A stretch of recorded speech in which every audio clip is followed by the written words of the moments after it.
आप लोग एक बार पढ़ चुके हो बेटा, मैं रिवीजन करा रहा हूँ, मैडम एक बार पढ़ा चुकी है। देखो शिवाजी जो थे, तो शिवाजी का जो प्रशासन था वो सबसे अधिक प्रभावित था दक्षिण भारतीय जो राज्य थे, है ना, मतलब उनकी जो प्रशासनिक व्यवस्था थी शिवाजी की, वो किससे प्रभावित थी? दक्षिण भारतीय राज्य जो थे उसमें सबसे अधिक प्रभावित थी मलिक अंबर से, ठीक है ना। उनका जो एडमिनिस्ट्रेशन था वो मलिक अंबर से बहुत ज्यादा प्रभावित था। मलिक अंबर कौन थे? ये अहमदनगर के प्राइम मिनिस्टर थे, ठीक है ना। तो शिवाजी का जो एडमिनिस्ट्रेशन है वो दक्षिण भारतीय राज्यों से, मतलब शिवाजी का जो एडमिनिस्ट्रेशन है उसके जो सिद्धांत थे वो किस पर आधारित था एडमिनिस्ट्रेशन? तो पहला दक्षिण भारतीय राज्य, दूसरा उन्होंने कुछ व्यवस्थाएं मुगल सिस्टम से भी ग्रहण की थी, और कुछ चीजें जो है उनकी वो कौटिल्य और शुक्राचार्य के नीतियों से भी ली गई है ना। उनका जो एडमिनिस्ट्रेशन है किस पर आधारित था? दक्षिण भारतीय राज्यों पर आधारित था। प्रमुख आधार क्या है?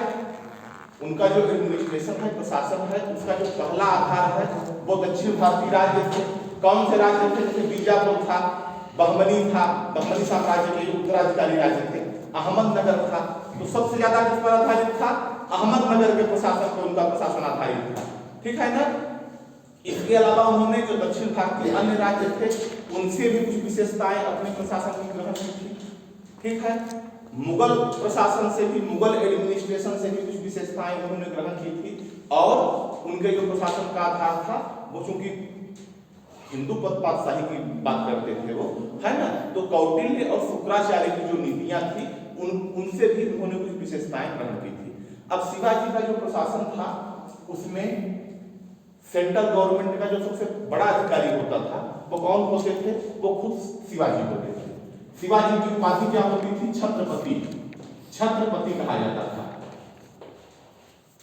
है ना। छत्रपति शब्द जो है, तो छत्र जो है वो संस्कृत भाषा की छतरी से बना है, और पति मतलब स्वामी, है ना, जो जनता के मतलब जनता के ऊपर जो छाया करे, उसकी रक्षा करे, वो छत्रपति है ना, जो सबका स्वामी है। तो कौन होता था? सेंट्रल गवर्नमेंट का, केंद्रीय सरकार का जो सबसे बड़ा अधिकारी होता था शिवाजी के प्रशासन में, वो छत्रपति होता था, वो राजा होता था, है ना। राजा को क्या बोलते थे? छत्रपति बोलते थे। छत्रपति की सहायता के लिए 8 सदस्यों की एक मंत्री परिषद होती थी। क्या होता था? छत्रपति की सहायता के लिए आप मान सकते हो कि 8 प्रमुख प्रशासनिक अधिकारी होते थे, है ना। और ये जो प्रमुख प्रशासनिक अधिकारी होते थे इनको संयुक्त रूप से क्या बोला जाता था? अष्टप्रधान बोला जाता था। क्या बोला जाता था? अष्टप्रधान।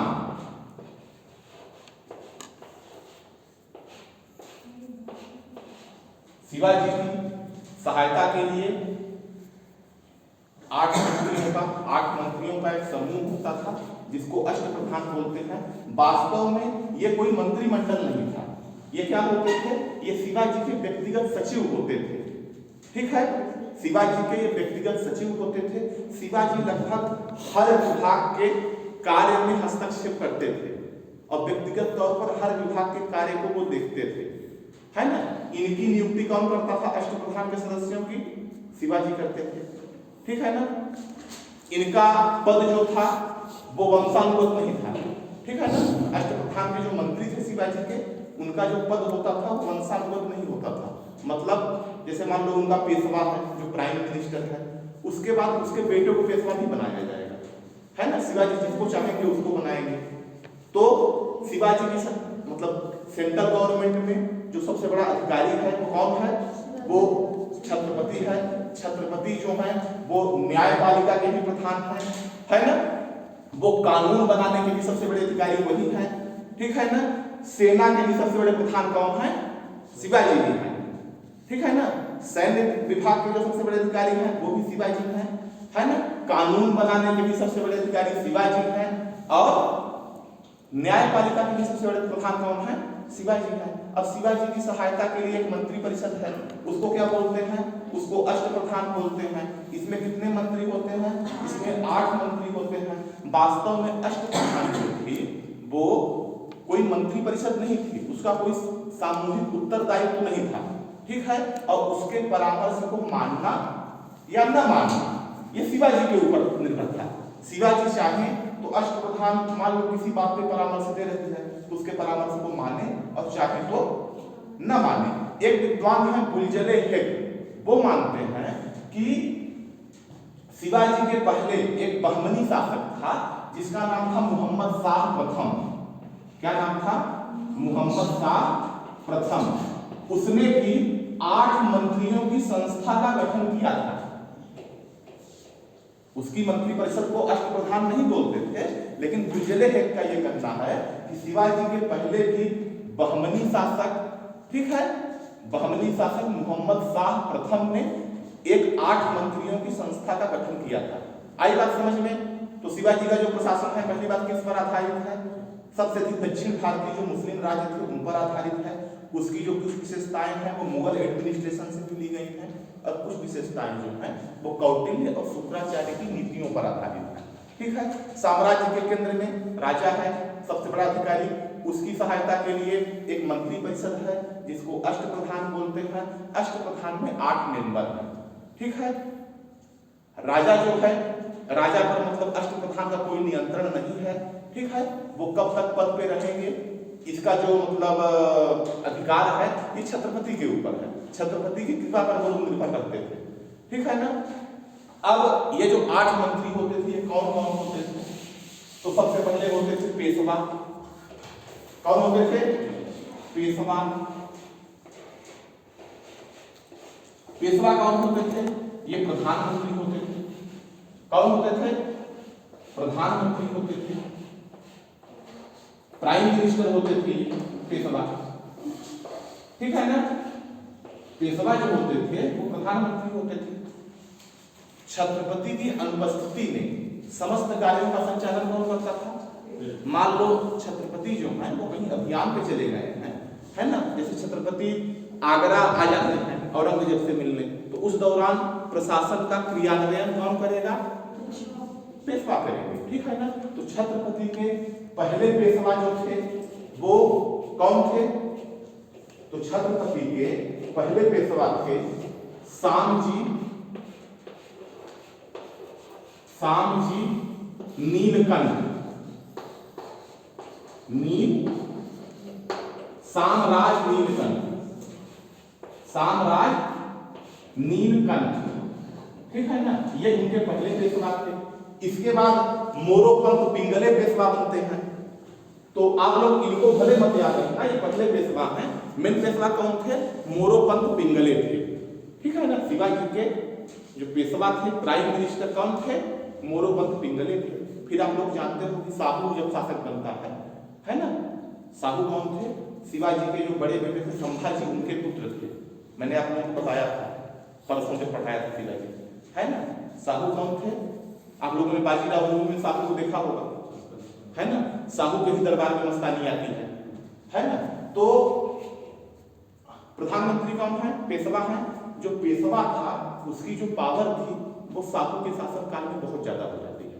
और साहू के ही शासनकाल में जो पेशवा की पावर थी, मतलब जो छत्रपति का संपूर्ण अधिकार था, वो किसमें स्थानांतरित हो जाता है? पेशवा में हो जाता है। छत्रपति मतलब नाम मात्र का रह जाता है, वास्तविक शक्ति किसमें आ जाती है? पेशवा में आ जाती है। जैसे वर्तमान में राष्ट्रपति का पद है, संपूर्ण जो अधिकार है वो प्रधानमंत्री में आ जाते हैं, राष्ट्रपति जो है वो नाम मात्र के शासक हो जाते हैं। तो ऐसे ही छत्रपति जो है वो नाम मात्र के हो जाते, कब होते हैं? साहू के शासनकाल में होते हैं, है ना। धीरे धीरे जैसे बालाजी विश्वनाथ थे पहले पेशवा, साहू के शासनकाल में बनते हैं। फिर उनके पुत्र बाजीराव प्रथम बनते हैं। बाजीराव प्रथम के बाद जब बालाजी विश्वनाथ बनते हैं तो लगभग जो छत्रपति का पद है वो नाम मात्र के लिए हो जाता है, ठीक है ना। तो पहले पद कौन थे? मतलब अष्टप्रधान का पहला मेंबर कौन है? पेशवा है। सबसे बड़ा अधिकारी पेशवा है, ठीक है ना। दूसरा पद है अमात्य। दूसरा पद क्या है? अमात्य। अमात्य को ही मजूमदार बोलते थे। यह वित्त मंत्री होता था, फाइनेंस मिनिस्टर होता था, ठीक है। वित्त मंत्री। अमात्य क्या होता था? फाइनेंस मिनिस्टर होता था, ठीक है ना। कौन होता था ये? फाइनेंस मिनिस्टर होता था, राजस्व की वसूली, रेवेन्यू कितना कलेक्ट करना है ना, आय व्यय कितना हुआ, कितनी इनकम हुई, कितना एक्सपेंस हुआ, ये सारी चीजें कौन करता था? ये अमात्य करता था, वित्त मंत्री करता था। तो शिवाजी के शासनकाल में उनके जो वित्त मंत्री थे वो रामचंद्र नीलकंठ थे। रामचंद्र नीलकंठ थे, ठीक है ना। अब इसके बाद अगला पद होता था वाक्यानवीस। इसके बाद अगला पद होता था सचिव का। किसका होता था? सचिव का।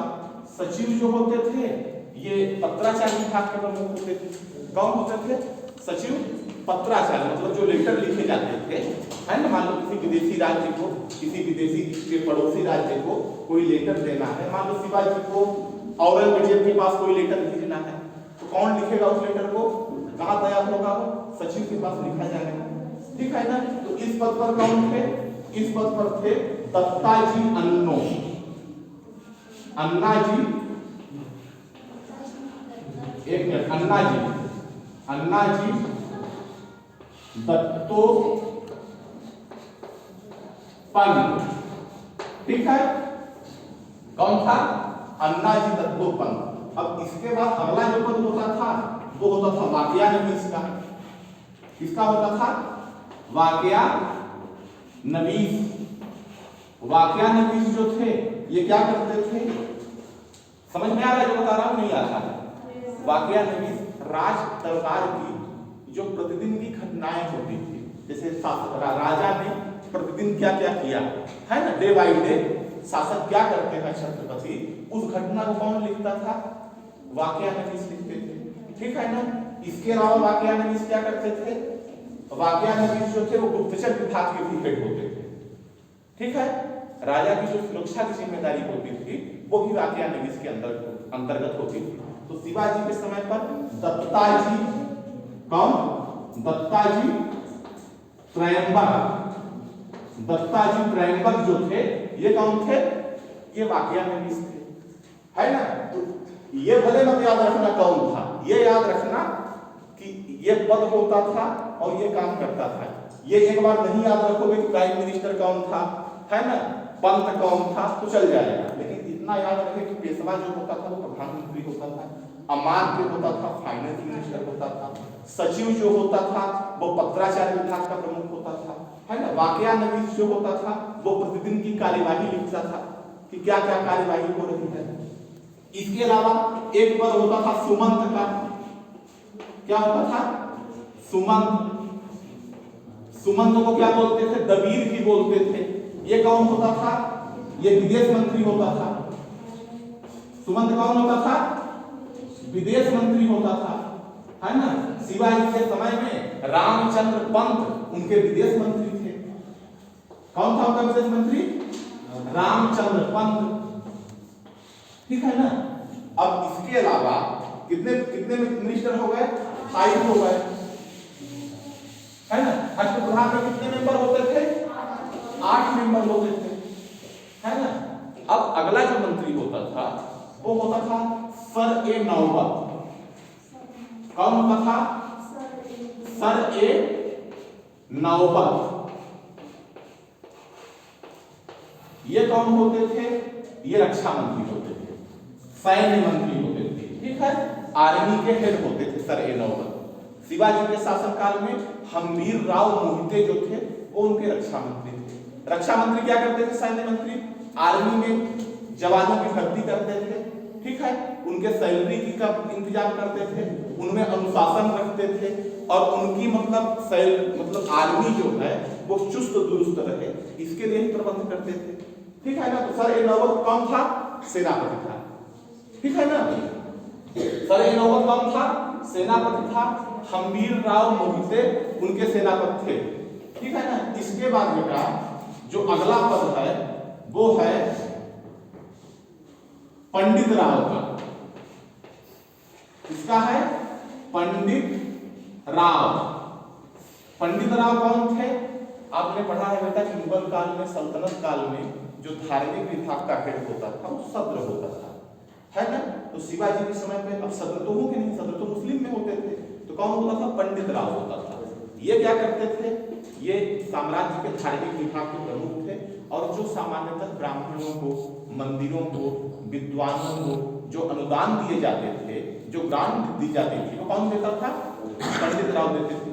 शिवाजी के समय में पंडित राव जो थे वो रघुनाथ राव पंडित थे, ठीक है ना। और इसके अलावा एक अगला पद है, वो है न्यायाधीश का। किसका है? न्यायाधीश का। न्यायाधीश कौन होता था? ये जज होते थे, ठीक है ना, ये न्याय करते थे। लेकिन छत्रपति का जो साम्राज्य था उसके जो सबसे बड़े न्यायाधीश थे वो कौन थे? वो शिवाजी ही थे।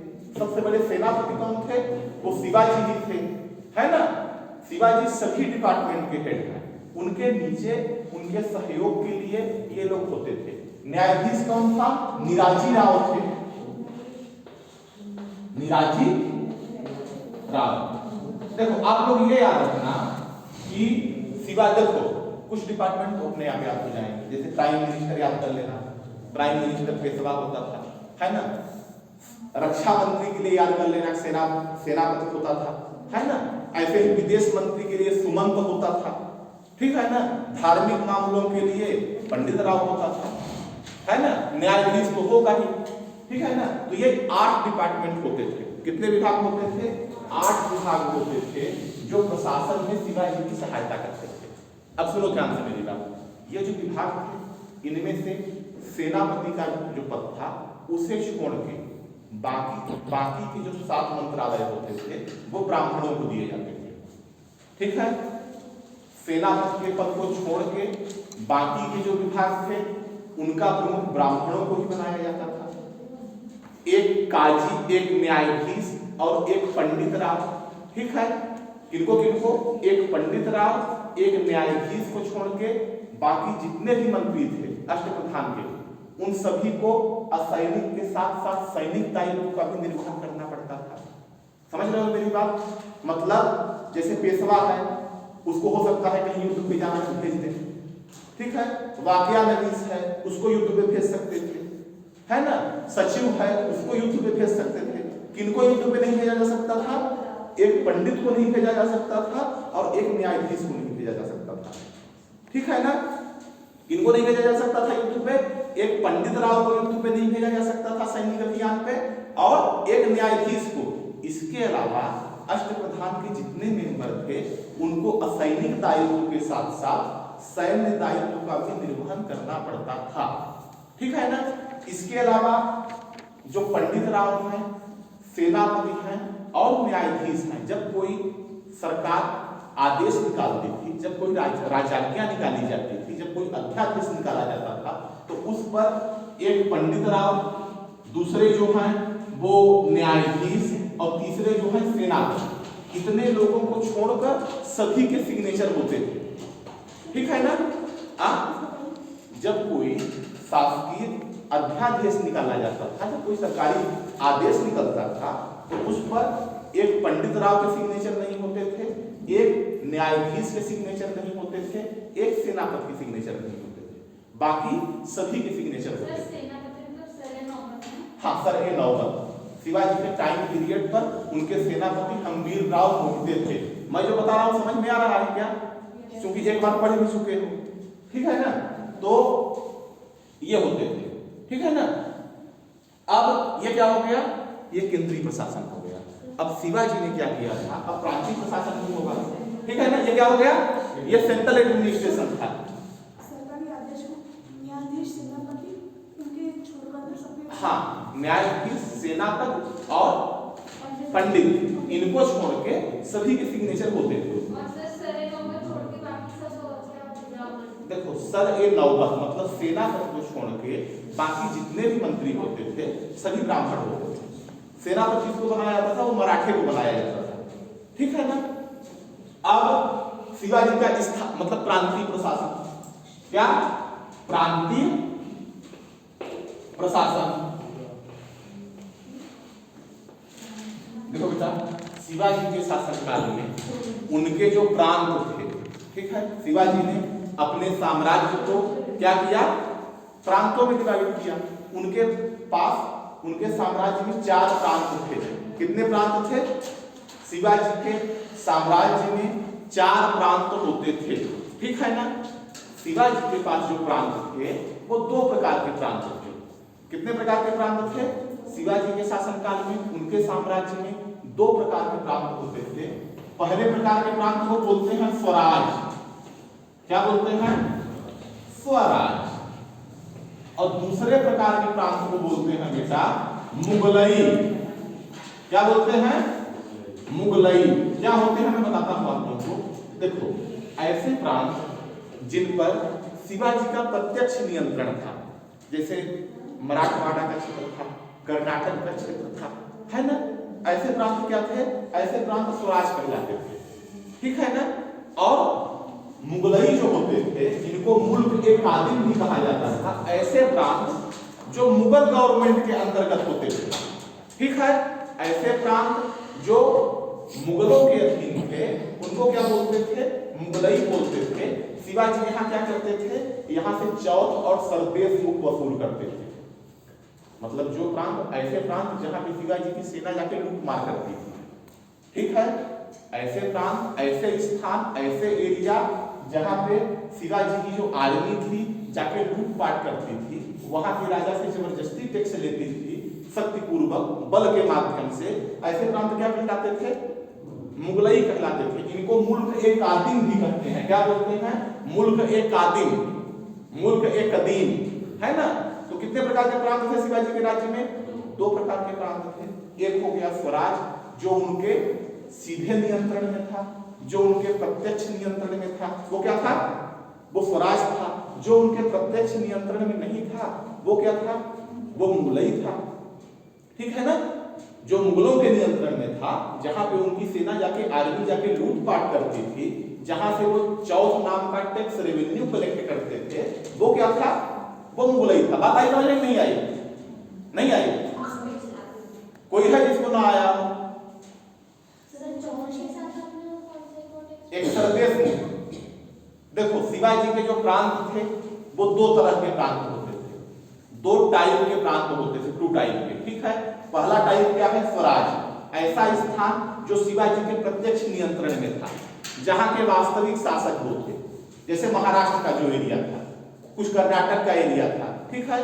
तो वो क्या कहलाता था? वो स्वराज कहलाता था। अब बहुत सारा एरिया ऐसा था जो शिवाजी के राज्य का अंग नहीं था, वहां शिवाजी की सेना जाके लूटपाट करती थी। अपने राज्य के लोगों को तो लूटेगी नहीं सेना, अपने राज्य के लोगों से टैक्स लेगी, लैंड रेवेन्यू लेगी, व्यापार कर लेगी, है ना। लूटेगी नहीं अपने राज्य के लोगों को। लूटती किसको थी? पड़ोसी राज्य को लूटती थी, है ना। तो ऐसे राज्य जो शिवाजी के प्रत्यक्ष नियंत्रण में नहीं थे, उनको क्या कहलाता था? कहा जाता था मुगलई कहा जाता था। अब देखो, शिवाजी के जो प्रांत थे, ये जो पहला प्रांत मैंने पहला प्रकार क्या बताया? स्वराज बताया। अब स्वराज के अंतर्गत शिवाजी के पास टोटल कितने प्रांत थे? 4 प्रांत थे। कितने प्रांत थे?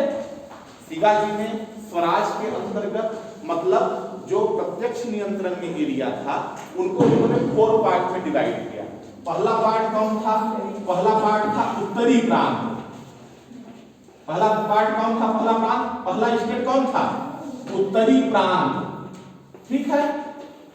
उत्तरी प्रांत जो था, ये सलहेर दुर्ग से लेके पूना तक का एरिया इसमें आता था।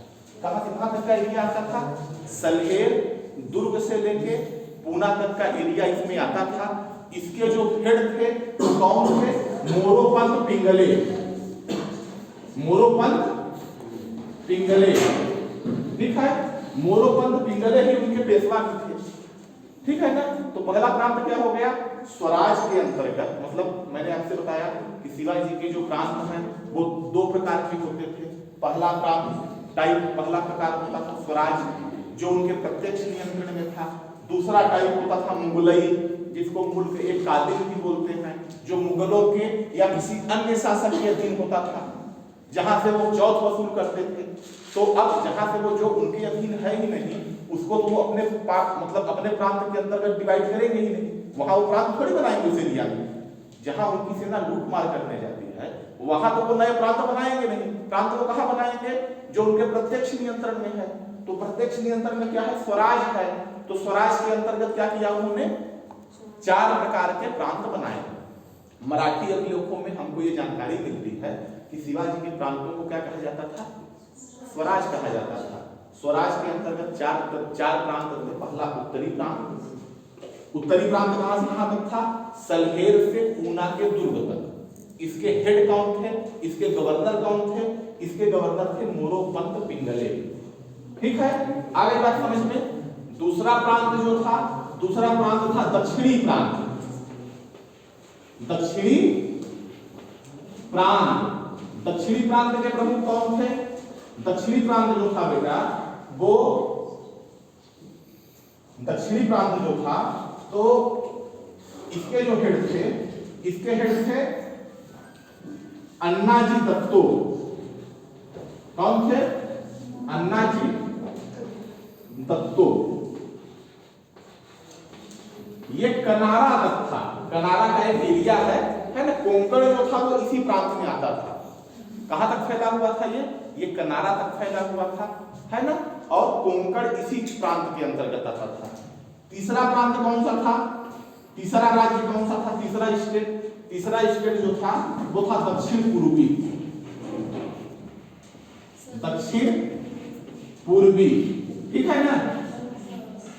कितने प्रांत हो गए, 3 हो गए। ये प्रांत जो था ये सतारा से लेकर धारवाड़ तक था।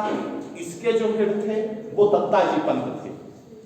ठीक है, 3 प्रांत हो गए, सतारा से धारवाड़ तक। ठीक है, इसके बेटा जो हेड होते थे, इसके हेड कौन थे, दत्ताजी पंत थे। और चौथा प्रांत था ऐसे एरिया, ऐसे क्षेत्र जो शिवाजी ने अभी अभी विजिट किया था। जैसे कर्नाटक में जिंजी था, वो क्या था, वो चौथा प्रांत था उनका। ऐसे एरिया, ऐसे क्षेत्र जो शिवाजी ने नए नए जीता हुआ था, है ना, वो जिंजी का एरिया था। उस प्रांत की राजधानी क्या थी, जिंजी थी। ठीक है ना। और इसके जो हेड थे वो कौन थे, इसके हेड थे इसके हेड याद आता बताता हूं, है ना। तो कितने प्रांत हो गए, चौथे प्रांत की राजधानी क्या है ना, जिंजी है। तो इस प्रकार से कितने प्रांत थे, 4 प्रांत थे। चौथे प्रांत के बेटा हेड थे संताजी। कौन थे, संताजी।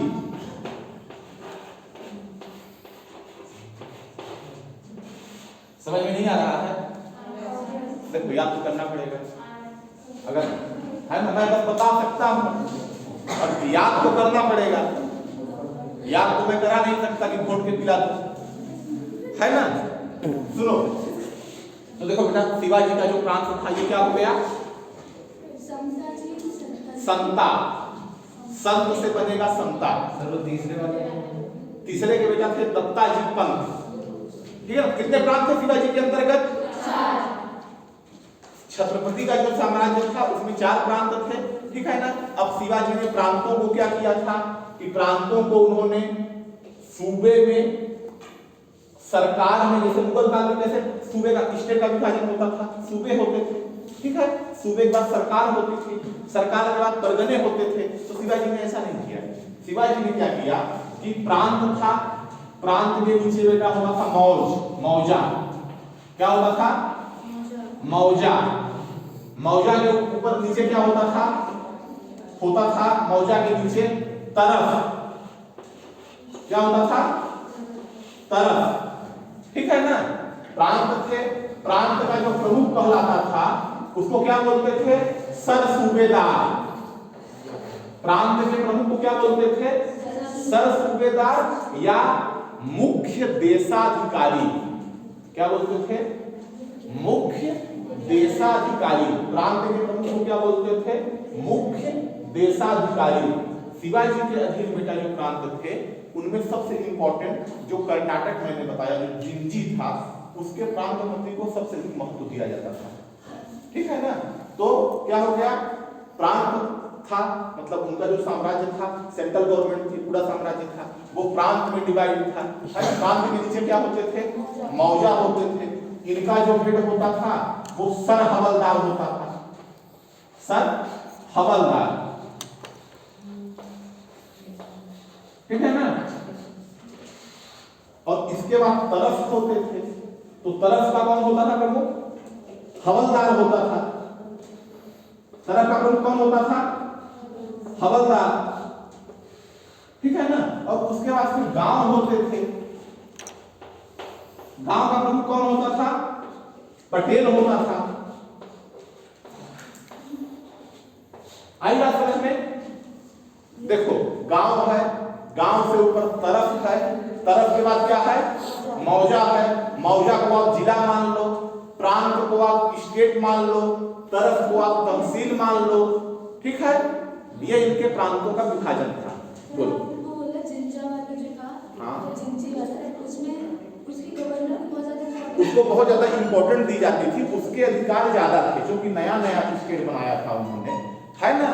तो वो चाहते थे कि मतलब प्रांतपति को अधिक स्वायत्तता दी जाए, ताकि वो उस प्रांत को सुरक्षित रख सके, ठीक है ना। अब देखो इसके बाद बेटा प्रांत के बाद शिवाजी के साम्राज्य में जो स्थानीय प्रशासन था वो क्या होता था? एक स्थान होता था मौजा, है ना।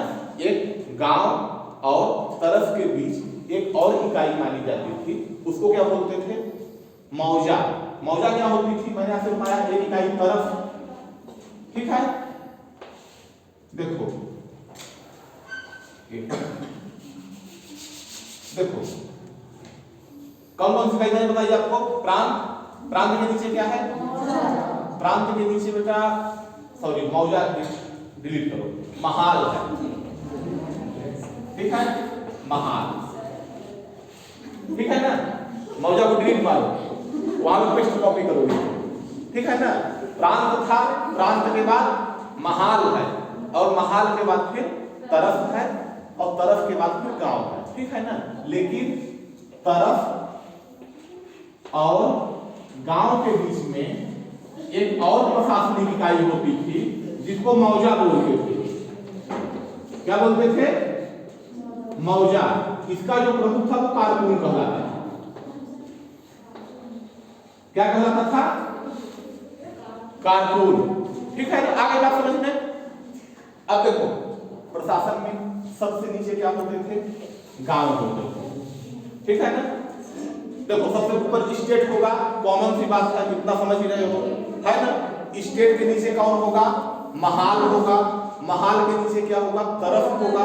तरफ के बाद मौजे होंगे, और मौजे के बाद गांव होंगे। अब गांव का प्रमुख कौन होगा? बोलो। मौजा का हेड होगा पटेल, कारकुन मौजा का, पटेल गांव का है ना। सबसे नीचे क्या है? शिवाजी के स्थानीय प्रशासन में सबसे नीचे है गांव। गांव का प्रमुख कौन है? पटेल है। अब ये बताओ आप लोग अपने से सोचो कि जो पटेल है ये गांव में क्या करेगा? ये पहला काम करेगा, रेवेन्यू कलेक्ट करेगा। जो गांव की लैंड रेवेन्यू है कौन कलेक्ट करेगा? पटेल करेगा। और बताओ क्या करेगा? इसके अलावा गांव में जो झगड़े होंगे तो पंचायत में निराकरण कौन करेगा? पटेल करेगा, ठीक है ना।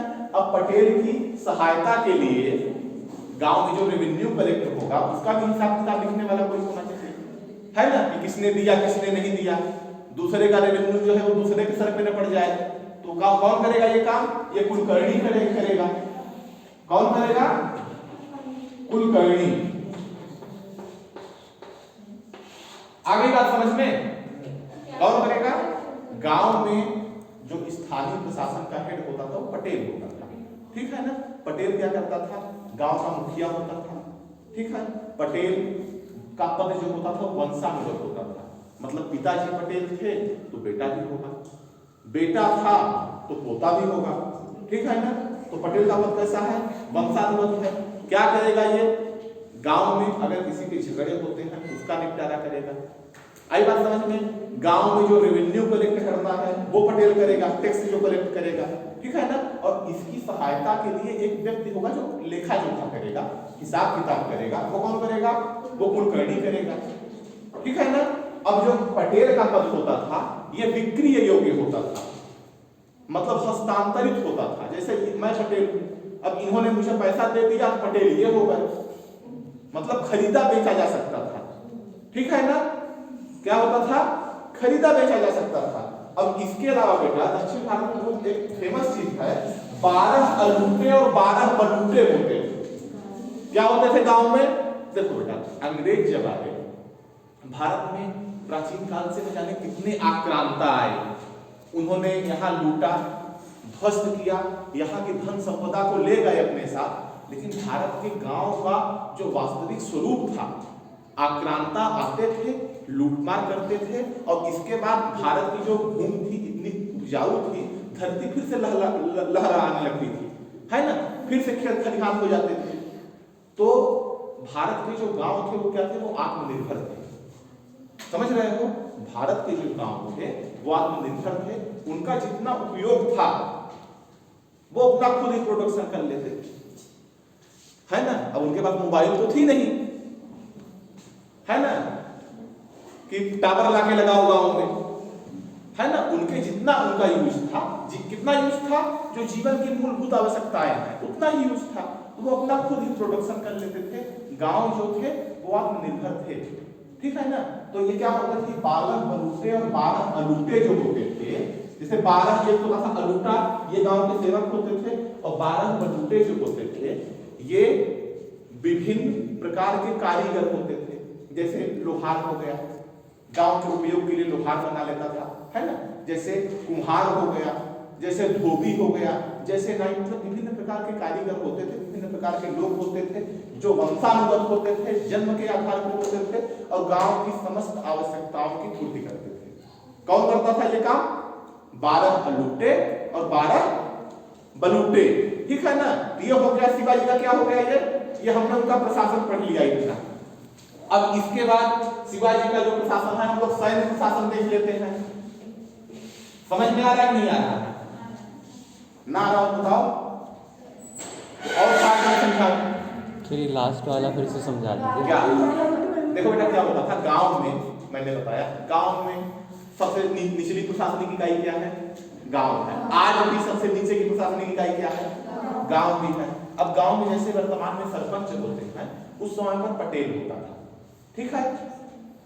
पटेल क्या करता था, अभी भी जो सरपंच होते हैं, जो गांव में न्यायालय होते हैं छोटे, है ना, उनमें अभी भी सरपंच लोग फैसला करते हैं, ठीक है ना। तो क्या करता था वो, गांव में अगर पटेल का जो कार्य था, गांव में अगर किसी के बीच झगड़ा हो गया, उसका निराकरण पटेल करता था, ठीक है।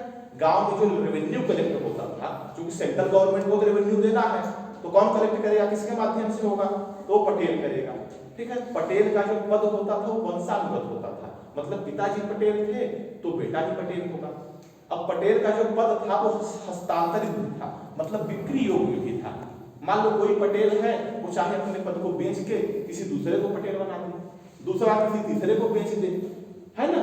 जब बेच देंगे तो वो उसका पटेल का कार्य दूसरा करके लगेगा, जो खरीद लेगा, ठीक है। अब पटेल की सहायता के लिए, पटेल कौन हो गया, गांव का सरपंच हो गया।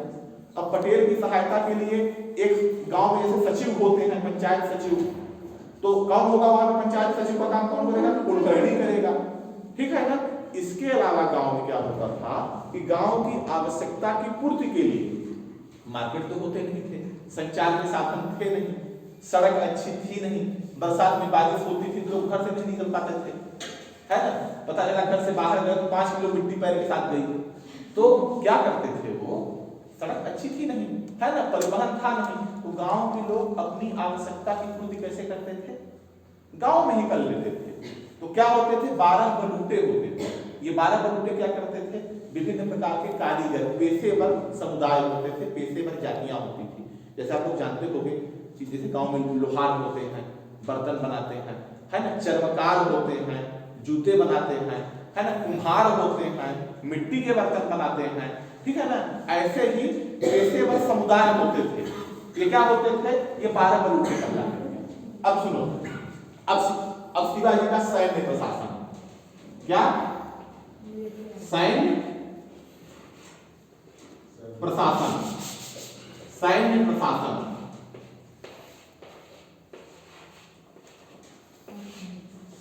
चलो आप लोग बताओ कैसा था सैन्य प्रशासन, आप लोग पढ़ चुके हैं। कौन बताएगा? बताओ, कौन बताएगा? मैं पूछूं? चलो बताओ, आप बताओ। नहीं पता? कोई बताएगा? एक बार। हाँ, गोरिल्ला था। आप यही एग्जाम में लिख के आओगे। हाँ नहीं था, उसमें विशेषताएं एक थी, लेकिन बेटा ये मतलब ये सिर्फ गोरिल्ला था ये बताने से थोड़ी काम चलेगा। हाँ हाँ, और चलो देखो ना, शिवाजी की शक्ति का आधार क्या था? उनके जो पावर का स्रोत थी, सोर्स था, वो क्या था? वो सेना थी। क्या थी? सेना थी। अब शिवाजी के पास बेटा बहुत सारे ऐसे इतिहासकार हैं जो ये मानते हैं कि शिवाजी का जो राज्य था वो एक सैनिक राज्य था। क्या मानते हैं? शिवाजी का जो राज्य था वो सैनिक राज्य था। जिसे इतिहासकार हैं खफी खां। खफी खां लिखते हैं कि शिवाजी जो थे वो धोखे के पिता थे और शैतान का चतुर्पुत्र थे, है ना?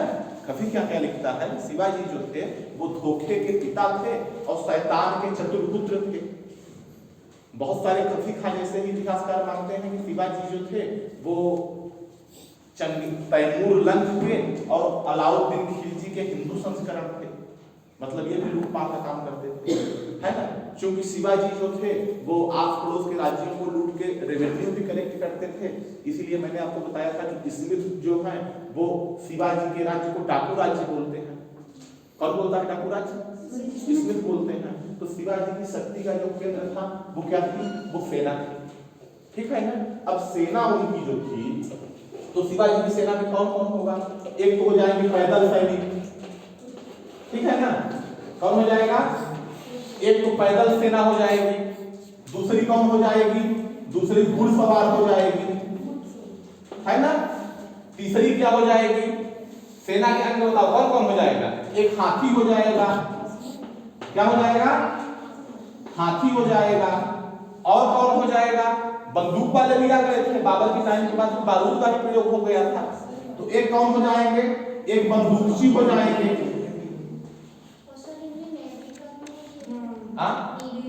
हाँ, एक नौसैनिक भी हो जाएंगे, वो बताने वाला नहीं मैं, ठीक है ना? तो कितने अंग हो जाएंगे? 5 अंग हो जाएंगे उनकी सेना के। अब देखो पहला अंग क्या है? पैदल। शिवाजी के शासनकाल में जो पैदल सैनिक थे वो क्या कहलाते थे? वो पाइक कहलाते थे। क्या कहलाते थे? पाइक कहलाते थे। शिवाजी के अंतर्गत पैदल सैनिकों की जो संख्या थी वो कितनी थी? 1 लाख थी। सामान्यतः कितनी मानी जाती है? 1 लाख मानी जाती है, ठीक है ना? शिवाजी के अंतर्गत जो पैदल सैनिक थे वो पाइक कहलाते थे। इनकी संख्या 1 लाख मानी जाती है। 9 सैनिकों पर कौन होता था? एक नायक होता था। कौन होता था? ये बताओ, सेना का हेड कौन होता था? सर ए नौबत होता था। सभी लोग जानते हो, है ना? तो देखो 9 सैनिकों से मिलके, 9 पाइक से मिलके क्या बनेगा? एक नायक बनेगा, ठीक है ना? अब 5 नायकों से मिलके एक हवलदार बन जाएगा, ठीक है? 2 या 3 हवलदार से मिलके एक जुमलादार बन जाएगा। कितने से? 2 या 3 से मिलके एक जुमलादार बन जाएगा। ये कौन है समझ रहे हो? ये मतलब अधिकारी हैं, ठीक है ना? जैसे 9 सैनिकों के हेड को क्या बोलते हैं? नायक बोलते हैं। 9 सैनिकों का जो हेड है वो कौन है? वो नायक है, ठीक है ना? अब 5 नायकों का जो हेड है वो क्या कहलाएगा? वो हवलदार कहलाएगा। अब 2 या 3 हवलदारों का हेड क्या कहलाएगा? वो जुमलादार कहलाएगा। अब जो 10 जुमलादार होते थे, 10 जुमलादार, वो क्या हो जाएंगे? वो हजारी कहलाएगा, ठीक है? क्या कहलाएगा? 10 जुमलों मतलब 10 जुमलेदार मतलब 1000 के अंतर्गत कितने जुमलेदार होंगे? 10 जुमलेदार होंगे। एक जुमलेदार के अंतर्गत कितने हवलदार होंगे? 2 या 3 हवलदार होंगे। और एक हवलदार के अंतर्गत कितने नायक होंगे? 5 नायक होंगे। और एक नायक के अंतर्गत 9 पैदल सैनिक होंगे। पैदल सैनिक को क्या बोला जाता था? पाइक बोला जाता था। अब इसके बाद 7 हजारी जब मिलते थे तो एक सप्त हजारी होता था। कौन होता था? सप्त हजारी। आई बात समझ में? यह पैदल सेना का स्वरूप था। पैदल सेना इसी भाग में डिवाइड हुई। जैसे वर्तमान में सूबेदार होते हैं, है ना, कर्नल होते हैं, मेजर होते हैं, है ना, अभी भी डिवाइड ऐसे होता है। पदानुक्रम अभी भी निश्चित होता है। तो ये क्या है? ये मराठा सैन्य प्रणाली में पैदल सेना का पदानुक्रम है।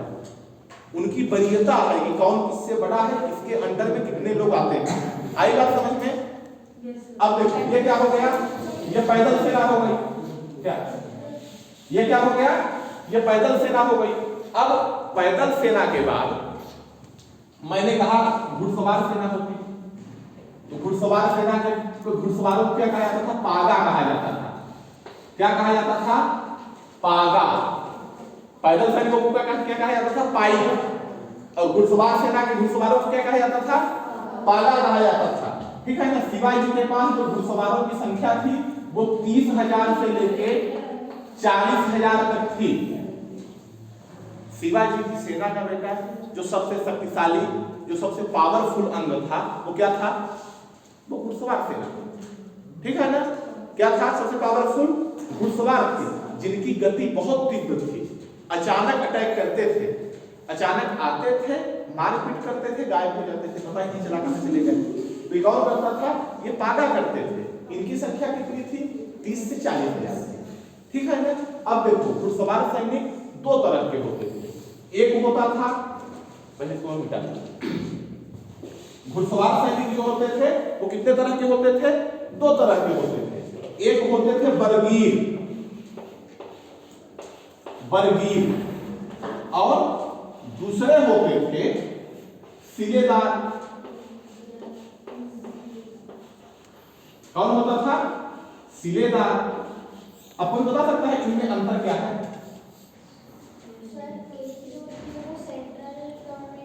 देखो बेटा, जो बरगीर होते थे ये परमानेंट होते थे। कौन होते थे? ये परमानेंट होते थे, ये संविदा वाले होते थे। ठीक है ना। जो बरगीर होते थे बेटा ये परमानेंट होते थे। ठीक है। इनको मतलब जो समस्त सैन्य सामग्री होती थी, जैसे कवच है, तलवार है, धनुष है, बाण है, घोड़ा है, इनको राज्य देता था। कौन देता था? राज्य देता था। ये स्थायी होते थे बरगीर। समस्त प्रकार की युद्ध सामग्री इनको राज्य देता था। इनकी जो सैलरी थी, इनका जो वेतन था वो कम होता था। ठीक है। जो सिलेदार होते थे ये अस्थायी होते थे। सैन्य अभियान के समय भर्ती कर दिए जाते थे। काम को पूर्ण करने के उपरांत इनको सेवा से हटा दिया जाता था। इनको अपना अस्त्र शस्त्र, अपना घोड़ा, अपनी तलवार, अपनी धनुष इनको स्वयं लाना पड़ता था। ठीक है। और इनकी जो सैलरी थी वो ज्यादा होती थी। बात आई समझ में कि नहीं आई? घुड़सवार सैनिक जो थे पागा बोला जाता था उनको। बेटा वो 2 तरह के होते थे। एक बरगीर होते थे, एक सिलेदार होते थे। बरगीर वो होते थे जो परमानेंट होते थे, है ना, जो स्थायी होते थे। सिलेदार वो होते थे जो अस्थायी होते थे। बात आई समझ में नहीं आई? देखो अगर पढ़ना एक चीज हो सकती है, मैं आप लोगों को ज्यादा पढ़ा रहा हूँ, ऐसा किसी को लग रहा होगा बोर हो रहे हो, तो देखो यार पढ़ना तो पूरा पड़ेगा। अगर अच्छे से पढ़ना है, क्योंकि एग्जाम के लिए देखो सिर्फ आपको BA 3rd सेम का एग्जाम देना है, यही इंपॉर्टेंट नहीं है। अगर आप इतिहास के छात्र हो तो पहली बात ये आना चाहिए, और आप लोगों का टाइम है पढ़ने के लिए। और एग्जाम में सारी चीजें पूछी जाती हैं, है ना। एग्जाम में आपसे ये नहीं पूछेगा साहब जी भोसले के बेटे का नाम क्या था। अब जमाना गया, वो पहले भले पूछते रहे होंगे सिंपल क्वेश्चन, अब मतलब पेपर देख के हो उड़ जाता है लोगों का पढ़ने वाला। तो पढ़ना पड़ेगा पूरा। है ना। अब ये है कि जिसको ये लगता हो मुझे सिर्फ डिग्री लेने के लिए मैं बीए कर रहा हूँ, तो वो तो 2020 पढ़ के एग्जाम दे दे। लेकिन जिसको लगता है मुझे पढ़ना है तो उसको पूरा पढ़ना पड़ेगा और ये चीजें याद करनी पड़ेंगी, है ना। बिना याद करने से होगा नहीं।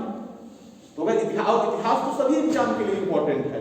और अब सिंपल क्वेश्चन कहाँ पूछते हैं बताओ, ये थोड़ी पूछता है अकबर किसका बेटा था, ऐसे क्वेश्चन अब नहीं आएंगे। इतना तो हर कोई जानता है, इतने तो जो जोधा अकबर टीवी में देखे हैं वो भी जानते हैं, है ना। सुनो, तो दो तरह के घुड़सवार होते थे। अब मैंने बताया आपसे कि जैसे पैदल सेना वरीयता क्रम में विभाजित थी, वैसे ही घुड़सवार सेना ही वरीयता क्रम में विभाजित थी। ठीक है, तो पैदल सेना में कौन होता था? 9 पैदल सैनिकों का प्रमुख नायक कहलाता था, मैंने आपसे बताया था। ठीक है ना। घुड़सवार सेना क्या होता था कि 25 घुड़सवारों का प्रमुख 25 जो पागा होते थे उनका हेड होता था कौन? हवलदार। कौन होता था बताओ? हवलदार। इसमें कौन नहीं हो रहा है? नायक नहीं है इसमें। ठीक है ना। 25 घुड़सवार मिलके एक हवलदार बन गए, 5 हवलदार मिलके एक जुमलादार बन गए, जुमलादार। ठीक है। 10 जुमलेदारों के प्रमुख को क्या बोला जाता था? हजारी बोला जाता था। 10 जुमलेदारों के प्रमुख को हजारी बोला जाता था। और 5 हजारियों के प्रमुख को क्या बुलाया जाता था? पंच हजारी। पंच हजारी। और इसके ऊपर कौन होता था? इसके ऊपर सर-ए-नौबत होता था। ठीक है।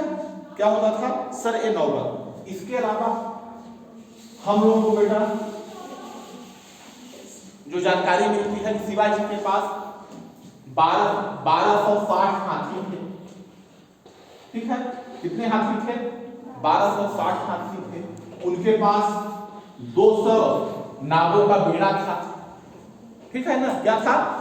200 नावों का बेड़ा था। जैसे उनके पास कुछ लड़ाकू जहाज भी थे जिनको क्या कहा जाता था? गुराब कहा जाता था। गुराब, गुराब। ये क्या है? ये शिवाजी के तोप से युक्त लड़ाकू जहाज है। ठीक है ना। जो लड़ने के लिए युद्ध पोत है ये। तो जहाज कितने थे? 200 जहाजों का बेड़ा था, 1260 हाथी थे, 3000 ऊंट थे। ये इंफॉर्मेशन हमको कहां से मिलती है? ये हमको सभासद के बखर से मिलती है। एक मराठा इतिहासकार है, नाम है उनका कृष्णजी अनंत सभासद। क्या नाम है? कृष्णजी अनंत सभासद। उनकी एक बुक है छत्रपति चरित्र। कौन सी बुक है? छत्रपति चरित्र। उसमें मराठा इतिहास हमको मिलता है। उससे हमको ये जानकारी मिलती है कि कितने थे? 200, मतलब 1260 हाथी थे, 200 क्या थे? 200 नावों का बेड़ा था, है ना। और 3000 ऊंट थे। ठीक है ना। 30 से 40 हजार पैदल सैनिक थे। और ऐसा माना जाता है कि शिवाजी जी के पास 250 क्या थे? किले थे। 250 क्या थे? किले थे। ठीक है ना। अब देखो शिवाजी की जो पावर थी, शक्ति थी, वो सेना पर टिकी हुई थी। और शिवाजी की शक्ति का जो केंद्र था वो क्या थे? किले थे, फोर्ट थे। ठीक है ना। शिवाजी के टाइम पीरियड में बहुत फेमस फोर्ट थे।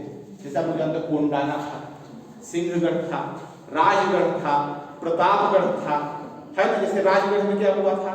उनका राज्याभिषेक हुआ है। प्रतापगढ़ में क्या हुआ है? अफजल खान की हत्या किए हैं। पूना में क्या किए थे? शाइस्ता खां को मारे थे। पुरंदर का दुर्ग बताओ क्यों फेमस है? मैंने आप लोगों को बताया था कि वहां पे मुरार बाजी प्रभु जो थे वो क्या किया था? उन्होंने मुगलों से बहुत बड़ा संघर्ष किया था। सिंहगढ़ का बताओ क्यों फेमस है? सिंहगढ़ का सब जानते होंगे, बताओ। मूवी नहीं देखी अभी जो आई थी? तानाजी मालुसरे ने 4 फरवरी 1670 को सिंहगढ़ का किला जीता था। ठीक है ना। तो सिंहगढ़ में क्या करते हैं? उदयभान राठौर से तानाजी मालुसरे सिंहगढ़ जीतते हैं। ठीक है ना। तो आप लोग ये भी याद रखना कि शिवाजी के का कौन सा किला किससे जुड़ा हुआ है? तो राजगढ़ में क्या होता है? राज्याभिषेक होता है। सिंहगढ़ में क्या होता है? तानाजी मालसुए जीतते हैं। ठीक है। पुरंदर में क्या होता है? मुरारबाजी प्रभु जो थे वो बहुत बड़ा संघर्ष करते हैं। ठीक है ना। तो इस प्रकार से शिवाजी के साम्राज्य में किलों का बहुत ही इंपॉर्टेंट स्थान था। उनके पास 250 किले थे। किले उनके जो थे वो पहाड़ों में होते थे, पर्वतों पर होते थे, दुर्गम स्थल में होते थे। ठीक है ना। उनकी शक्ति के केंद्र किले ही थे। ठीक है ना। और किले में कोई गद्दारी न करे, इसलिए इंपॉर्टेंट बात जो है वो एक ही लेवल के, एक ही स्तर के 3 अधिकारियों की नियुक्ति करते थे। क्या करते थे? किले में कोई व्यक्ति घूस लेके दुश्मन की सेना को किला न सौंप दे, इसके लिए क्या करते थे? 3 अधिकारियों की नियुक्ति करते थे। कौन कौन अधिकारी किले में होते थे? एक हवलदार होता था, हवलदार। एक कौन होता था? सर-ए-नौबत होता था, सर-ए-नौबत होता था। एक कौन होता था? सबनीस होता था, सबनीस होता था। इसमें किले का प्रमुख अधिकारी हवलदार होता था। ठीक है। हवलदार और सर-ए-नौबत ये मराठे होते थे, सबनीस ब्राह्मण होता था। ठीक है ना। एक ही दर्जे के 3 अधिकारी किले में होते थे। हाँ क्या? अब सुनो, कौन कौन होते थे? किले की सुरक्षा के लिए शिवाजी ने शक्ति केंद्र दिया है। किले हैं, 250 किले थे उनके पास। किले में कोई किलेदार गद्दारी करके विद्रोही सेना को, है ना, आक्रमणकारी लोगों को किला न सौंप दे, इसके लिए क्या करते थे? इसके लिए एक ही स्तर के 3 अधिकारी नियुक्त करते थे। एक गद्दारी करते तो दूसरा अपने पक्ष में रहे। कौन कौन होता था? हवलदार होता था, सर-ए-नौबत होता था और सबनीस होता था। सबनीस ब्राह्मण होता था, बाकी जो है वो क्या होते थे? मराठा होते थे। आई बात समझ में? तो यह हो गया शिवाजी का सैन्य प्रशासन। अब हम लोग जल्दी जल्दी कर लेते हैं। अब देखो, इसके अलावा जो है अगला आ जाएगा राजस्व प्रशासन। क्या जाएगा? राजस्व प्रशासन। तो देखो शिवाजी जो है बेटा, सुनो, शिवाजी का जो राजस्व प्रशासन था, जो मतलब रेवेन्यू सिस्टम था उनका, वो किससे उन्होंने ग्रहण किया था? अहमदनगर के मलिक अंबर से। किससे ग्रहण किया है? अहमदनगर के मलिक अंबर से। शिवाजी के शासन के अंतर्गत कौन सी प्रथा अपनाई गई थी रेवेन्यू कलेक्ट करने के लिए? तो रैयतबाड़ी प्रथा अपनाई गई। शिवाजी ने कौन सी प्रथा अपनाई? रैयतबाड़ी। अच्छा, कोई बताएगा बेटा ये रैयतबाड़ी क्या होती है? रेवेन्यू कलेक्ट करने का ऐसा सिस्टम जिस सिस्टम में स्टेट फार्मर के साथ सीधे संबंध स्थापित करता है। ठीक है। बीच में कोई दलाल या बिचौलिया नहीं होता। गवर्नमेंट के जो अधिकारी होते हैं वो सीधे फार्मर के पास जाके रेवेन्यू क्या करते हैं? कलेक्ट करते हैं। इसको क्या बोलते हैं? रैयतबाड़ी। तो शिवाजी ने कौन सा सिस्टम अपनाया? रैयतबाड़ी प्रथा अपनाई, है ना। अब इसमें क्या होता था? इस प्रथा के अंतर्गत सरकार, गवर्नमेंट जो है, सीधे गवर्नमेंट के जो कर्मचारी होते थे वो सीधे जाके क्या करते थे? हंस क्यों रहे हो? क्या हो गया? कोई मजे वाली बात हो मुझे नहीं बताओ। एक मिनट। क्या करते थे? रैयतबाड़ी प्रथा जो है, इसमें जो गवर्नमेंट के ऑफिसर वगैरह होते थे वो रेवेन्यू कलेक्ट करते थे। अब शिवाजी ने क्या किया कि अन्नाजी एक व्यक्ति थे, नाम था अन्नाजी दत्तो। क्या नाम है?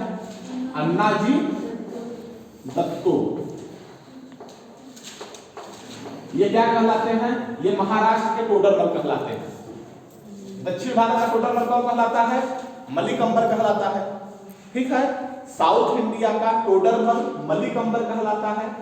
शिवाजी ने अपना जो रेवेन्यू सिस्टम जो अपनाया है ना, मतलब जिस प्रारूप के, जिस मतलब रेवेन्यू सिस्टम को आदर्श मान के उन्होंने अपना रेवेन्यू सिस्टम लागू किया, वो व्यक्ति कौन था? मलिक अंबर था। ठीक है। मलिक अंबर क्या कहलाता है? दक्षिण भारत का टोडरमल कहलाता है। अब महाराष्ट्र में जो दक्षिण भारत में जो मलिक अंबर ने किया था वही काम महाराष्ट्र में कौन कर रहे हैं? अन्नाजी दत्तो कर रहे हैं। ये कहाँ के टोटल बल कहलाते हैं? ये महाराष्ट्र के कहलाते हैं। अन्नाजी दत्तो ने क्या किया कि 1679 में शिवाजी ने अन्नाजी दत्तो के माध्यम से क्या किया? जमीन का नाप कराया, पैमाइश कराई, मेजरमेंट कराया। ठीक है ना? क्या कराया? संपूर्ण साम्राज्य की जो लैंड थी उसका नाप कराया और जमीन के नाप के आधार पर उन्होंने रेवेन्यू डिसाइड किया। क्या किया? नाप के आधार पे, नाप को भी क्या बोलते हैं? पैमाइश बोलते हैं। पैमाइश। अलाउद्दीन खिलजी के शासनकाल में से क्या बोलते थे? मसाहत बोलते थे। क्या बोलते थे? मसाहत। शिवाजी ने क्या कराया? 1679 में अपने उनका जो साम्राज्य था पूरी जमीन को नाप कराया। किसने, कौन से अधिकारी के निर्देश में पूरा कार्य हुआ? अन्नाजी दत्तो के निर्देश में हुआ। अन्नाजी दत्तो महाराष्ट्र के टोडर बल कहलाते हैं। ठीक है ना? जमीन को नापने के लिए क्या किया गया कि रस्सी के स्थान पर काठी का प्रयोग किया गया। जमीन किससे नापी गई? काठी से नापी गई। ठीक है ना? तो 20 काठी में क्या होता था? 20 काठी में 1 बीघा होता था। क्या होता था? 20 काठी में 120 काठी में 1 बीघा होता था। ठीक है ना? और 120 बीघा बराबर 1 चवर होता था। 1 चवर या चावर होता था। ठीक है ना? तो इस आधार पर आपको ये बताना है शिवाजी का जो राजस्व प्रशासन था वो मलिक अंबर अहमदनगर के प्रधानमंत्री मलिक अंबर के सिस्टम पर आधारित था। ठीक है? किस पर आधारित था? मलिक अंबर के सिस्टम पर आधारित था। शिवाजी ने रेवेन्यू कलेक्ट करने के लिए रैयतवाड़ी प्रथा अपनाई थी। उन्होंने अन्नाजी दत्तो के माध्यम से अपने साम्राज्य की संपूर्ण जमीन का की पैमाइश कराई थी, मेजरमेंट कराया था। ठीक है ना? उनकी जो प्रणाली थी वो रैयतवाड़ी प्रणाली थी। इस सिस्टम के अंतर्गत गवर्नमेंट जो है वो सीधे फार्मर से रेवेन्यू कलेक्ट करती है। ठीक है? इसके बाद आप क्या बताओगे कि शिवाजी के शासनकाल में जो रेट ऑफ मतलब जो भू राजस्व की जो दर थी, जो रेट थी वो कितनी थी? वो 33% थी। जितना प्रोडक्शन होता था उसका 33% फार्मर से गवर्नमेंट लेती थी। कितना लेती थी? 33 लेती थी। बाद में शिवाजी ने क्या किया कि कई सारे जो छोटे छोटे कर लगते थे, ठीक है, उनको उन्होंने बंद करके जो लैंड रेवेन्यू था उसको 40% कर दिया। कितना कर दिया? 40% कर दिया शिवाजी ने। तो शिवाजी के शासनकाल में रेंट रेवेन्यू की दर कितनी हो गई? रेट कितना हो गया? 40% हो गया। औरंगजेब ने कितना लिया है? 50% लिया है। ठीक है ना? अलाउद्दीन खिलजी ने कितना लिया है रेवेन्यू? 50%। मोहम्मद बिन तुगलक ने 50%, शाहजहां ने 50% और औरंगजेब ने भी 50%। अच्छा, इस्लामी शासन के अनुसार मैक्सिमम कितना लिया जा सकता था? 50%। ठीक है ना? तो शिवाजी ने कितना लिया? 40% लिया। अब देखो शिवाजी जो थे उनके पास बेटा एक बड़ी सेना थी। महाराष्ट्र का जो प्रदेश था वो अनुपजाऊ था, पहाड़ी प्रदेश था। ठीक है? अच्छा प्रोडक्शन नहीं होता था, तो उनकी जो आवश्यकताएं थी वो महाराष्ट्र के लैंड रेवेन्यू से पूरा नहीं हो पाती थी। ठीक है ना? तो उन्होंने क्या किया कि 2 नए कर शुरू किए। क्या शुरू किए? 2 नए टैक्स शुरू किए। एक है चौथ। क्या है? चौथ, बहुत इंपॉर्टेंट है ये। और एक है सरदेशमुखी। सरदेशमुखी।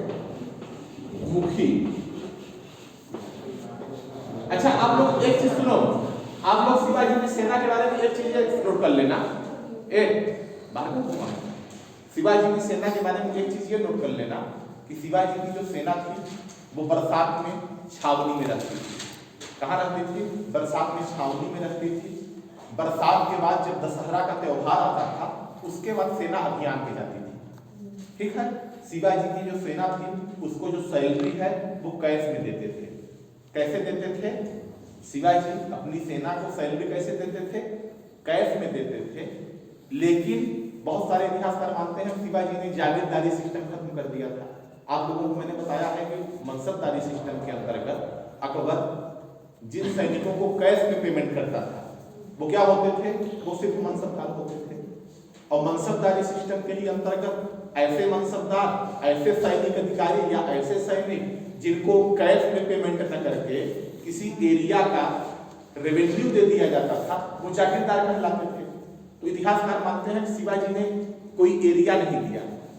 बहुत सारे इतिहासकार ऐसे मानते हैं कि शिवाजी ने क्या किया, कोई एरिया नहीं दिया, सैनिकों को उनकी सर्विस के बदले, उनकी सेवा के बदले कोई उन्होंने जागीर नहीं दी।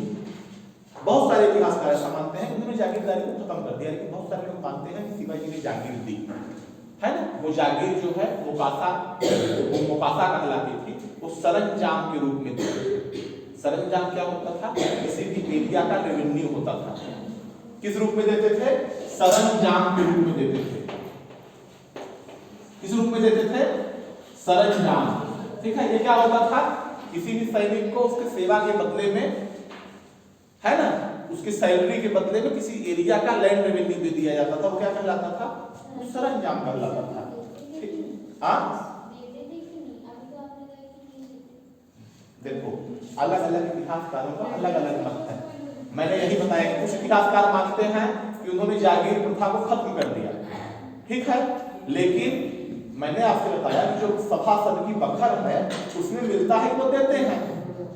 तो देखो सामान्यतः उन्होंने क्या किया, सामान्यतः नियम यही था कि वो नहीं देते थे। जैसे अलाउद्दीन खिलजी क्या करता था कि सामान्यतः सैनिकों को इक्ता नहीं देता था, क्या करता था, कैश पेमेंट करता था। लेकिन अगर कोई बहुत खास आदमी है, एकदम मित्र है ना, जिसको देना कंपलसरी है, तो राज्य समझौता भी तो करता है।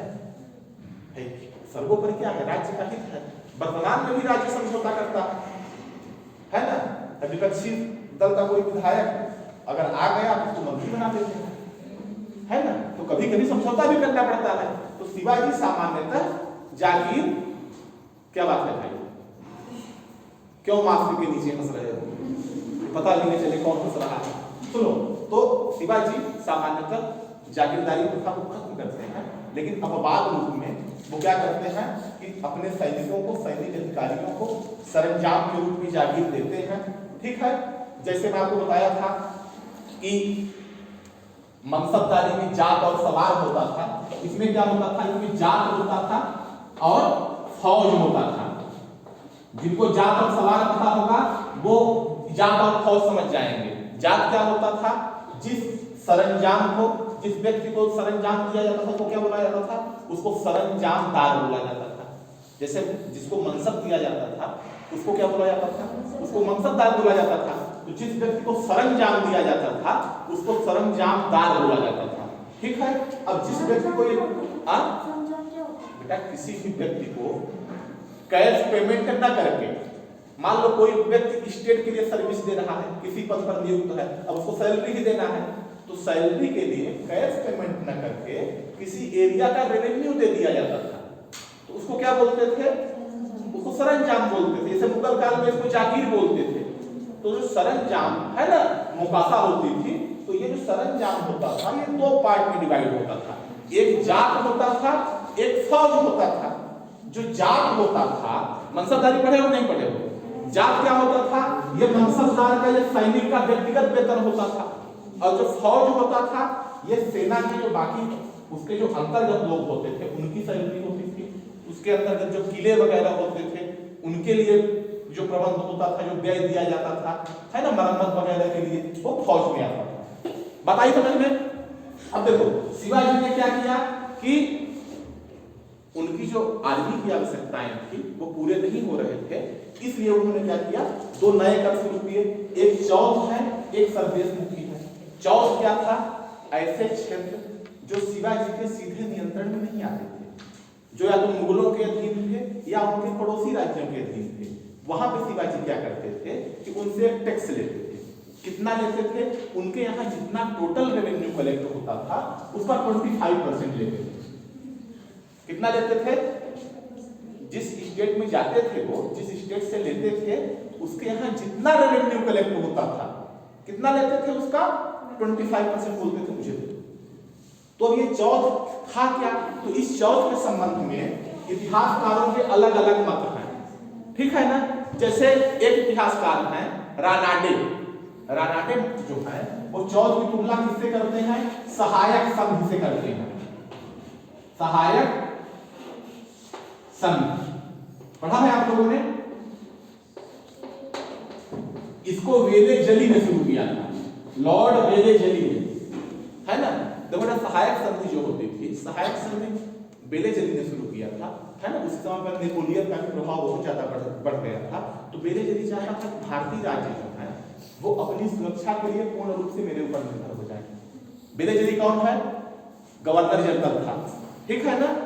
ईस्ट इंडिया कंपनी का गवर्नर जनरल था। उसने एक पॉलिसी शुरू की थी, भारत में जो अंग्रेजों की विजय होती है उसमें सहायक संधि की मतलब वेलेजली की सहायक संधि और डलहौजी की हड़प नीति बहुत इंपॉर्टेंट है, ठीक है ना। तो वेलेजली क्या करता है कि जितने भारतीय राज्य थे उनसे कहा कि आप लोग सहायक संधि एक्सेप्ट कर लो।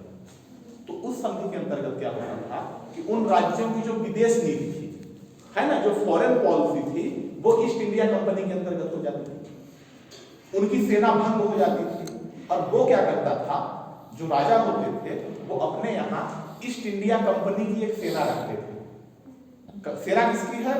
ईस्ट इंडिया कंपनी की है। और उसके लिए पेमेंट कौन करेगा? वो राज्य करेगा। तो राज्य वीक हो जाते थे, है ना। राज्य की सुरक्षा का पूरी जिम्मेदारी किसके ऊपर आ जाती थी? ईस्ट इंडिया कंपनी के ऊपर आ जाती थी। तो राजा नाम मात्र, सेना ही नहीं तो काहे का राजा, है ना। तो किसने अपनाया था? ये वेलेजली ने अपनाया था। तो रानाडे महोदय जो है, महादेव गोविंद रानाडे, उनकी मैंने बताया था कि 1900 में वो एक बुक लिखते हैं, बहुत ही फेमस बुक है। उस बुक का नाम है rise of Maratha power, Maratha शक्ति का उदय।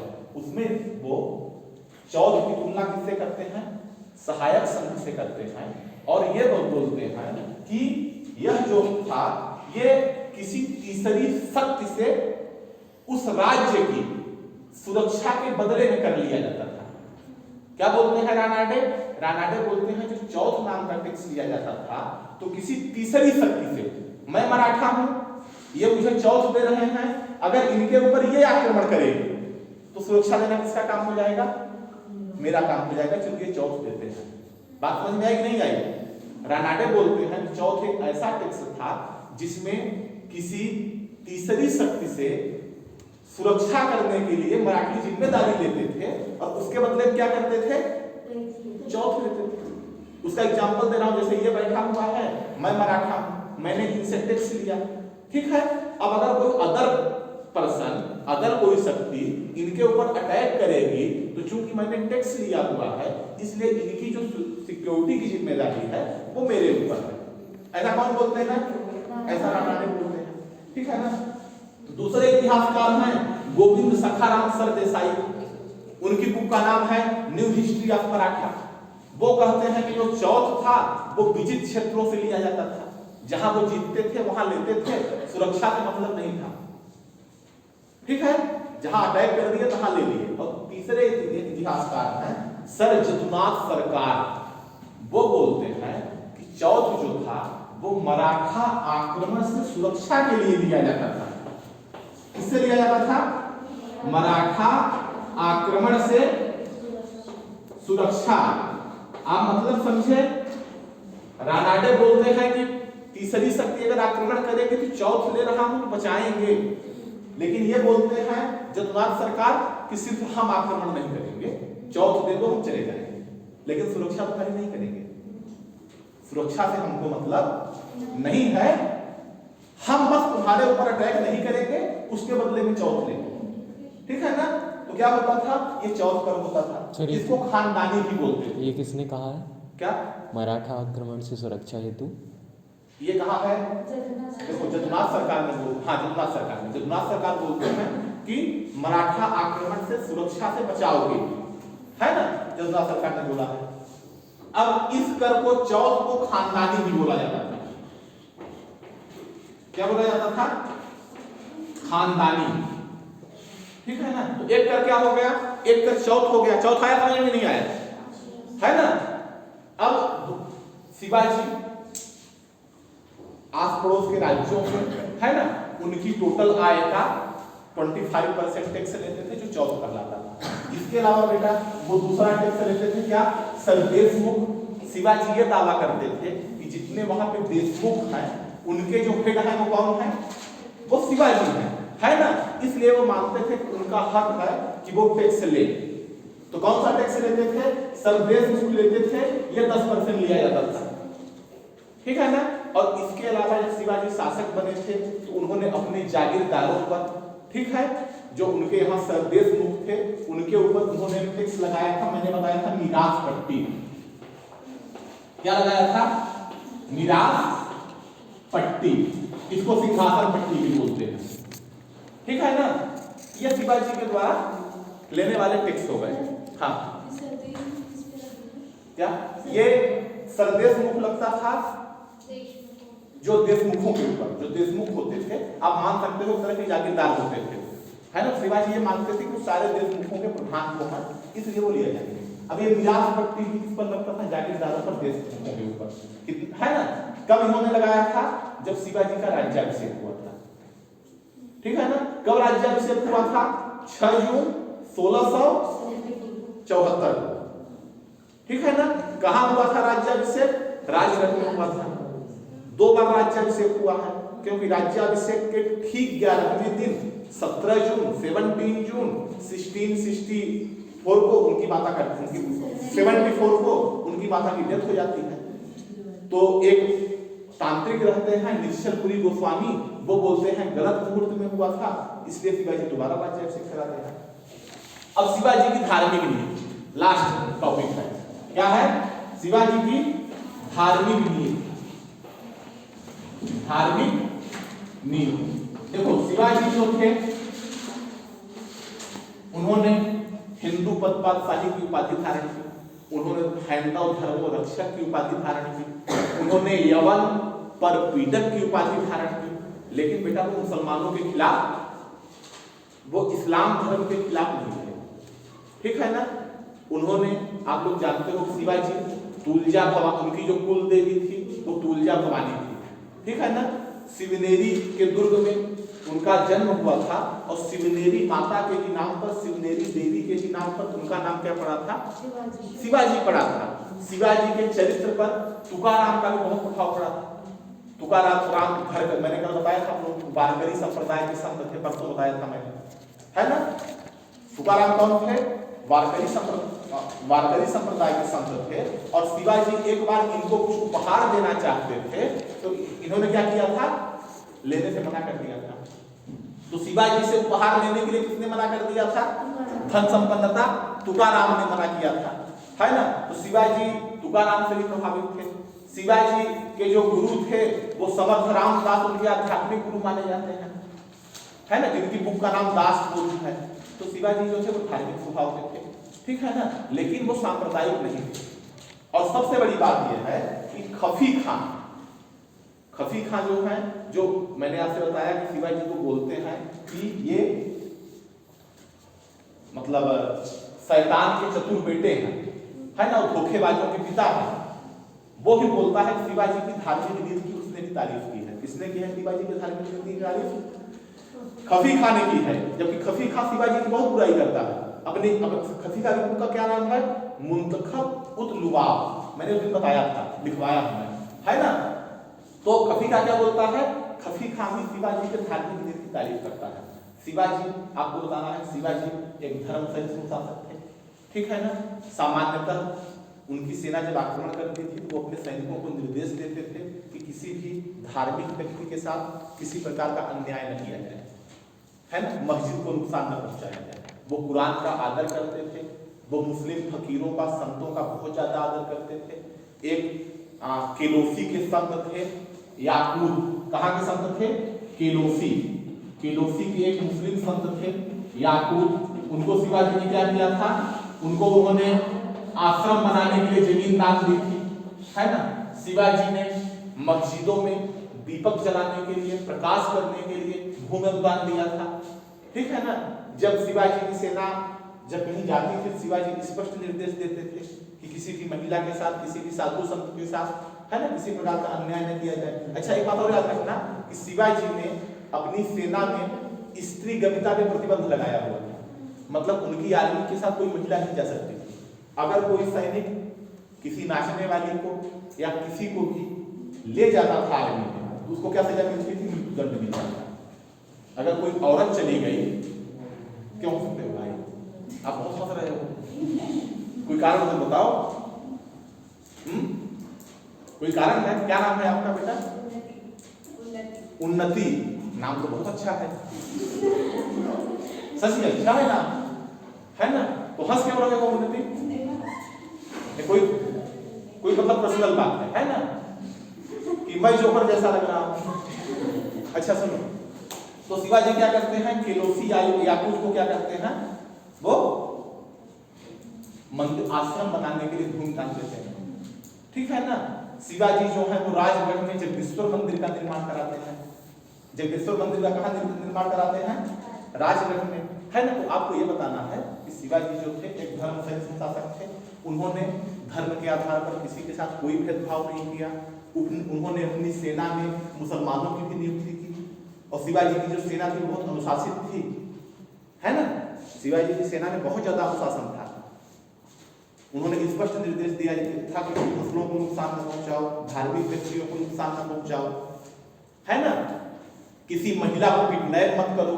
और एक चीज और, शिवाजी की सेना में वो सेना को सामान्यतः क्या करते थे? मैंने आपसे बताया है कि वो नगद वेतन देते थे, लेकिन अपवाद के रूप में जागीर भी देते थे। लेकिन चूंकि नगद वेतन वो देते थे, इसलिए जो लूट का माल होता था, सेना लूटपाट करती थी जब नहीं अटैक करती थी। तो आप लोग जानते हो कि जो मुस्लिम काल में, सल्तनत काल में क्या होता था? एक कर होता था, क्या बोलते थे उसको? खुम्स। बताया होगा। खुम्स क्या होता था? लूट के माल में सैनिक का हिस्सा होता था। तो शिवाजी के शासन काल में लूट के माल में सैनिक को हिस्सा नहीं मिलता था। उसको पूरा कहाँ देना पड़ता था? सेंट्रल गवर्नमेंट को, राष्ट्रीय खजाने में उसको जमा करना पड़ता था, ठीक है ना? तो शिवाजी ने अपनी सेना में मुसलमानों की भी नियुक्ति की, है ना? वो कुरान का आदर करते थे, मुस्लिम फकीरों का आदर करते थे, संतों का आदर करते थे और उन्होंने किसी प्रकार का कोई धार्मिक भेदभाव नहीं किया। हाँ, ये सच है कि उन्होंने हिंदू धर्मोद्धारक की उपाधि धारण की, है ना? उन्होंने छत्रपति की उपाधि धारण की, उन्होंने गौ ब्राह्मण प्रतिपालक की उपाधि धारण की, उन्होंने यवन परपीड़क की उपाधि धारण की, लेकिन उन्होंने धर्म के आधार पर भेदभाव नहीं किया, है ना? कई बार ऐसा हुआ है कि युद्ध के दौरान जो मुस्लिम शासक थे उनकी महिलाएं शिवाजी के मतलब बंदी बन जाती थी, लेकिन शिवाजी सम्मान के साथ उन्हें पहुंचा आते थे, है ना? उनकी जो डोली है वो भिजवा देते थे। तो शिवाजी एक धर्म सहिष्णु शासक थे और इसका सबसे बड़ा उदाहरण आप ये मान सकते हो कि खफी खां जो है, जो एक मुस्लिम इतिहासकार है, जो शिवाजी का बहुत बड़ा विरोधी है ना? जो उन्हें धोखे का पिता बोलता है, जो बोलता है कि वो शैतान के चतुर्पुत्र थे, वो भी बोलता है कि शिवाजी जो थी धार्मिक नीति उनकी थी बहुत अच्छी थी और धर्म सहिष्णु शासक थे। तो ये हमारा हो गया शिवाजी, ठीक है ना? अब अलाउद्दीन का मार्केटिंग सिस्टम पढ़ना है,